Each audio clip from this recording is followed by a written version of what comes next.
अगर आप जानना चाहते हो कि क्यों यूनिवर्स ने आपको एक पर्टिकुलर सिचुएशन से निकाल फेंका, या फिर ग्रुप ऑफ फ्रेंड्स से, या फिर अपनी कोई भी रिलेशनशिप से, फ्रेंडशिप से क्यों निकाला उन्होंने, तो रीज़न ये है कि आपके सामने अभी बहुत सारे ऑप्शंस हैं जिस पे आपका फोकस बहुत ज़रूरी है। ठीक है, आप इन सब चीज़ों को छोड़कर अलग ही ध्यान दे रहे थे, जो कि यूनिवर्स को बिल्कुल पसंद नहीं आ रहा था।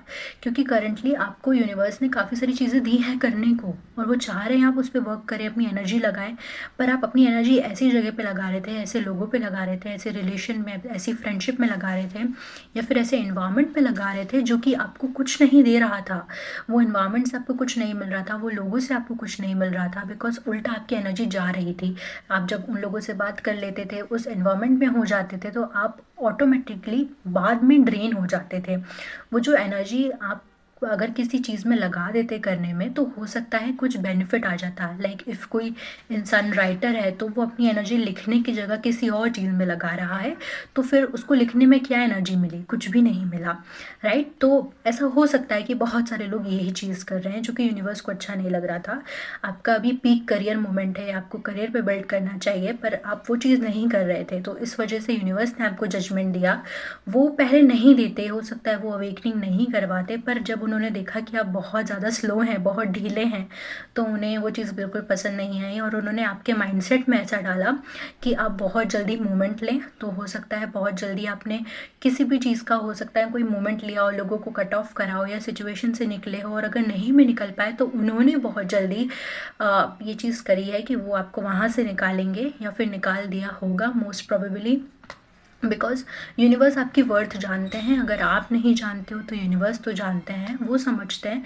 क्योंकि आने वाले समय में ये हो जाता, अभी आपके पास में करने को बहुत सारी चीज़ें हैं, अभी आप मैनेज कर लोगे, आने वाले समय में बर्डन हो जाता, आपको लगता कि ये चीज़ें तो बैलेंस हो नहीं पाई, और चीज़ें कैसे संभालूंगी या संभालूंगा। ठीक है, तो वो हार्ट ब्रेक होता, उससे पहले यूनिवर्स ने आपको एक नया सन दे दिया। ठीक है, कि भाई अब से जो सूरज उगेगा उसमें तुम्हें काम करना है, एनर्जी लेनी है। ठीक है, और बैलेंस करना सीखना है, गिव एंड टेक की एनर्जी, जो जितना समय आपसे दे रहा है, आपसे बात कर रहा है, आपको भी सेम उतनी एनर्जी लगानी है। अननेसेसरी लड़ाई झगड़ों में नहीं पड़ना है, किसी के गॉसिप्स में नहीं पड़ना है। ठीक है, लाइक एक क्वीन बिहेवियर करना है। क्वीन सब पे नज़र रखती है, पर जब तभी बोलती है जब उसे पता हो ज़रूरत हो। सेम एज द एम्परर, मतलब कि उसे पता है, वो स्ट्रक्चर्ड है, वो डिसिप्लिन में है, उसे एक्सपीरियंस है, पर वो हर जगह ज्ञान बांटता नहीं फिरता। ठीक है, अपनी एनर्जी उसमें लगाता है जहाँ पे ज़रूरत हो, जहाँ पे उसे बेनिफिट मिले। Same as a king, king भी क्या है कि स्टेबल है, उसे पता है कि क्या सही है और क्या गलत है। तो उससे ही आपकी एक फाइनेंशियल लाइफ, फैमिली और इन्वायरमेंट बैलेंस होगा, स्टेबल होगा और स्टैब्लिश होगा। ठीक है, अब चीज़ें बहुत ज़्यादा मोमेंटम में होगी और बहुत फास्ट होगी। ओके, क्योंकि जो ड्रेनिंग पॉइंट था वो तो हट गया ना, इस वजह से अब सब कुछ सही होगा।